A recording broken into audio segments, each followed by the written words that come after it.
আল্লাহ যখন আসমান বানাইলেন, জমিন বানাইলেন, এই জমিনটা পানির উপরে বাসে নৌকার মতো লড়ে।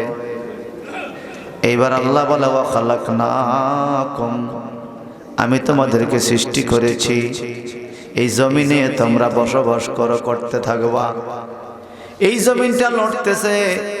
এখন আমার আল্লাহ বলে আলাম নাজালিল আরদা মিহাদা ওয়াল জিবালা আওতাদা, আমি তোমাদের জন্য দুনিয়াটা দোলনার মতো বানায়া দিলাম, পাহাড়গুলো দিয়া খুঁটি বানায়া দিলাম। এখন আর দুনিয়াটা আগের মতো নড়ে না, পানির উপরে বাসে কিন্তু নড়ে না।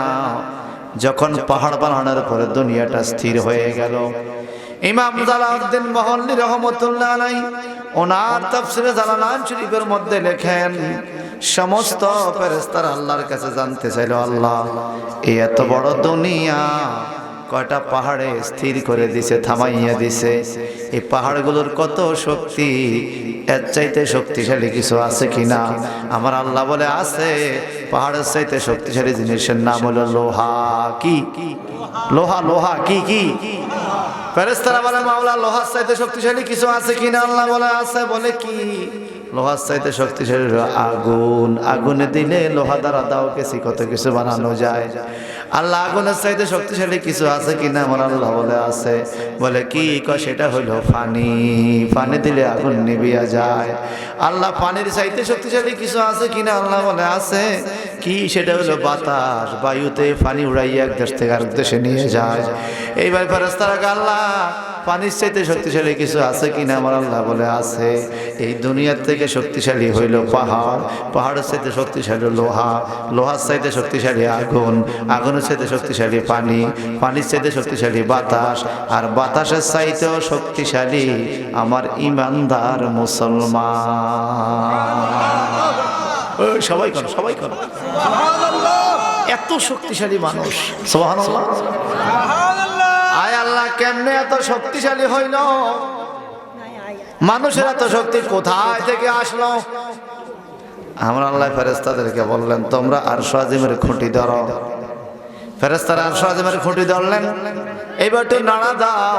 আল্লাহর আরশের খুঁটিগুলো নাড়া সম্ভব হয় না, ফেরেশতাদের শক্তি কুলায় না। ফেরেশতারা জানতে চাইলেন, মাওলা এই দুনিয়াতে আর সৃষ্টি জগতে তোমার আরশ আজিম নাড়াইবার মতো কারো শক্তি আছে কিনা? আমরা ফেরেশতারা তো পারলাম না। আল্লাহ বলে আছে। বলে কার? বলে আমার ইমানদার মুসলমানের। আরে জোরে বলেন না, শক্তি কত, পাওয়ার কত আমি খেয়াল করছি। বলে ইমানদার মুসলমানের এত পাওয়ার কেমনে হইল? তাফসীরের হাসিয়াতে পাওয়া যায়, যেই কাজটা ফেরেশতারা করতে পারে নাই, আমার আল্লাহ বলে ও আমার ফেরেশতারা রে, আমার দেওয়া রিজিক খাইয়া, আমার দেওয়া রিজিক খানার পরে আমার কোন ইমানদার মুসলমান দুনিয়ার জমিনে যদি আলহামদুলিল্লাহ বলে, এই আলহামদুলিল্লাহর ধাক্কায় আমি আল্লাহর আরশের খুঁটিগুলো থর থর করে কাঁপে। আমি কত শক্তি দেখছেন? এবছর এখন তো আলহামদুলিল্লাহ, আর আওয়াজ দিয়ে এখন আলহামদুলিল্লাহ। অসংখ্য দরুদ সালাতুস সালাম নবী মুহাম্মদ রাসূলুল্লাহ সাল্লাল্লাহু আলাইহি সাল্লামের কদম মোবারকে, যিনি আমাদের শাফায়াতের কান্ডারি, ঠিক না?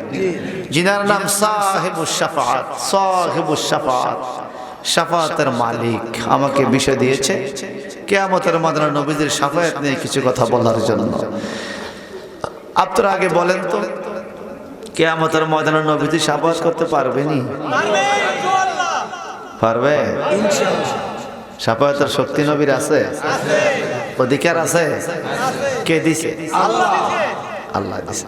আমার আল্লাহ বলেন, ইয়াওমা ইয়াকুমুর রূহু ওয়াল মালাইকাতু সাফফান লা ইয়াতাকাল্লামুনা ইল্লা মান আযিনা লাহুর রাহমানু ওয়া ক্বালা সাওয়াবা।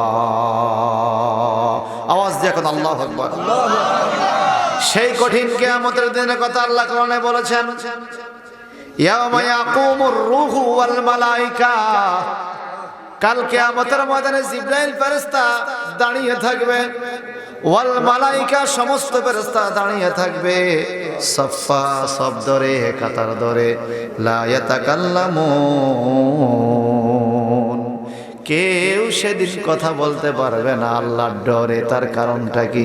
আল্লাহ পাক কোরআনুল কারীমে বলেন কুলুবু ইয়াউমাইযিন ওয়াজিফা আবসারুহা খাশিয়া জাহান্নামের হুঙ্কার শুনবে, হাসরবাসীর আযাব দেখে ফেরেশতারা পর্যন্ত ডরে কথা বলবে না।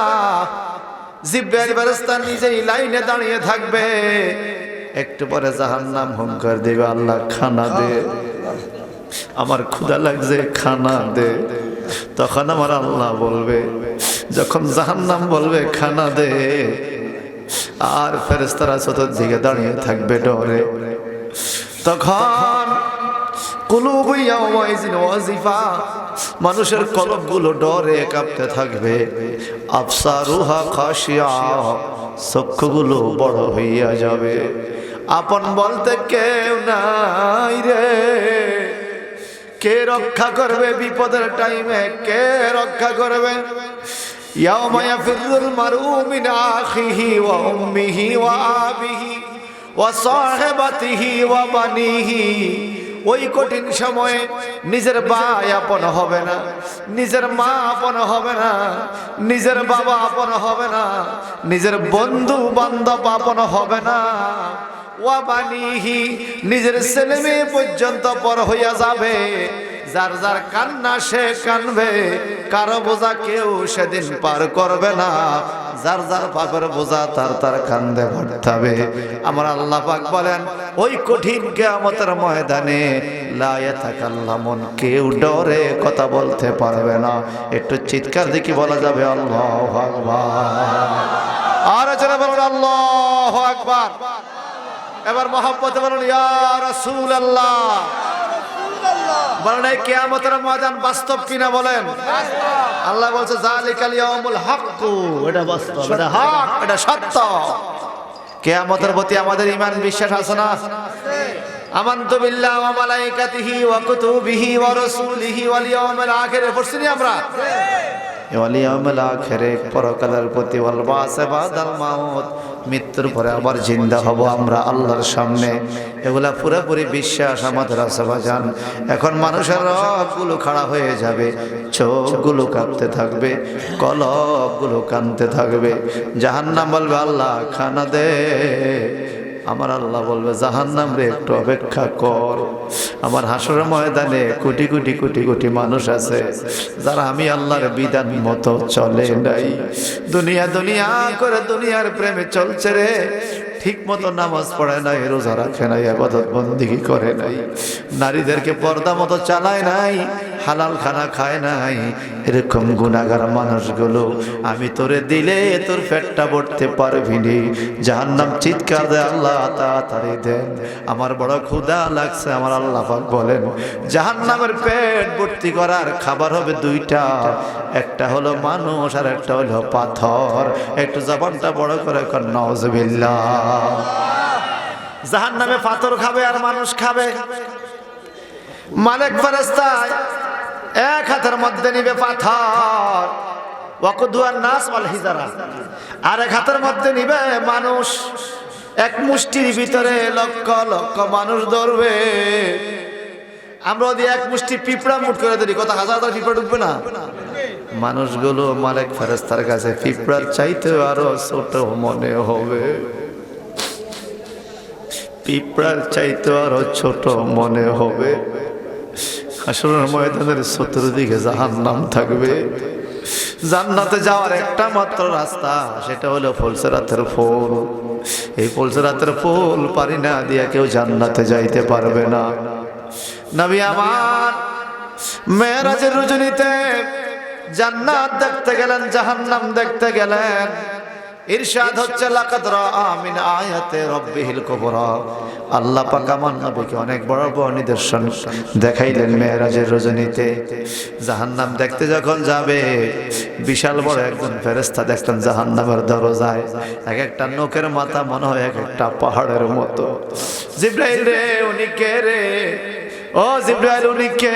এত বড় দেহ, মনে মুষ্টির ভিতরে হাজার হাজার লক্ষ লক্ষ মানুষ ধরবে। জিবরাইল আমিন বলেন হাযা মালিকুন খাজানাম মিনান নার, উনি হলো জাহান্নামের দরজার দ্বাররক্ষী হযরত মালিক ফেরেশতা আলাইহিস সালাম। ফাসাল্লিম আলাই, নবী আপনি যান, মালিক ফেরেশতারা একটু সালাম দেন, সালাম দিলে আপনার উম্মতের প্রতি দয়া করবে, মায়া করবে। আল্লাহর নবী বলেন ফালতাবাতু ইলাই ফাবাদানিয়ানি বিসসালাম, রাওয়াহু মুসলিম, মুসলিম শরীফের হাদিস। আমি যখন যাইতেছি জাহান্নামের দ্বাররক্ষী মালিক ফেরেশতাকে সালাম দিব, কিন্তু মালিক ফেরেশতা আমি নবীরে আগে আগে সালাম দিয়া দিছে। সুবহানাল্লাহ, জোরে কর সুবহানাল্লাহ। আমার নবীরে আগে আগে কি দিছে? সালাম। এটা মহব্বতে পড়ুন আল্লাহুম্মা সাল্লি আলা মাওলানা মুহাম্মাদ ওয়া আলা আলি সাইয়্যিদিনা মাওলানা মুহাম্মাদ। কঠিন হাসর দিনে কে তোরাবে রাসূল বিনে, কঠিন হাসরের দিনে কে তোরাবে রাসূল বিনে, ফুলসেরাত পার হব কেমনে, ফুলসেরাত পার হব কেমনে, দয়া কর মালিক শাহ।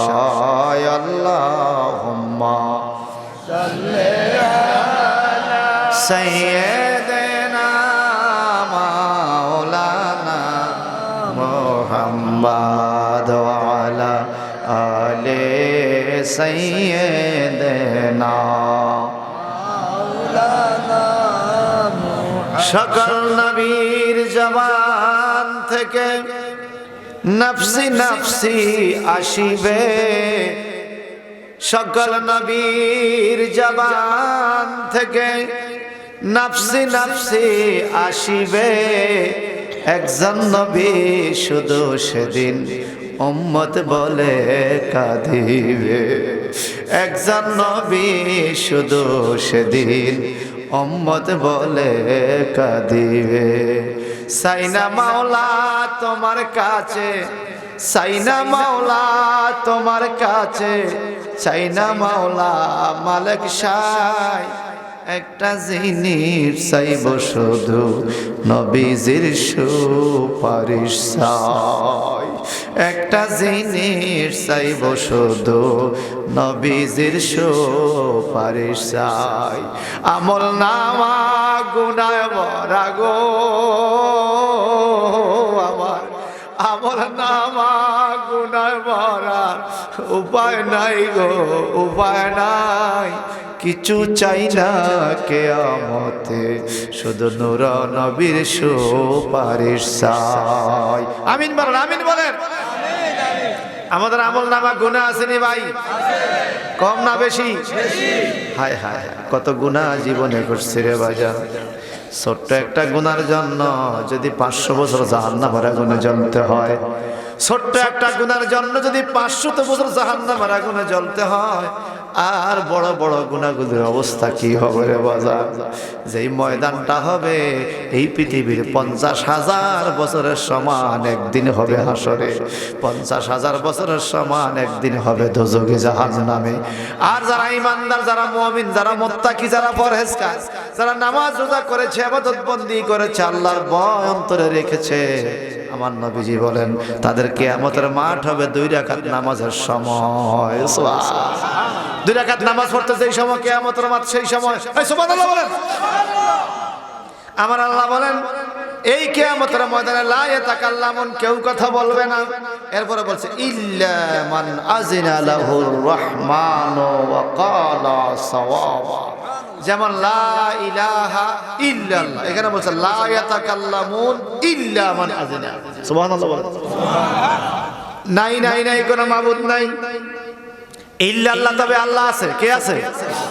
প্রথম লা ইলাহা, কোনো মাবুদ পরে কে ইল্লাহ, এই ইল্লাহ মানে আছে, মানে আল্লাহ ব্যতীত আর কি, আল্লাহ ব্যতীত কোনো মাবুদ। এখানে বলে লা ইয়াতাকাল্লামুন ইল্লা মান আযিনা লাহুর রহমান, আল্লাহ রহমান যাকে অনুমতি দিবে সে কথা বলতে পারবে, আল্লাহ যাকে অনুমতি দিবে না সে কিয়ামতে কথা বলতে পারবে না।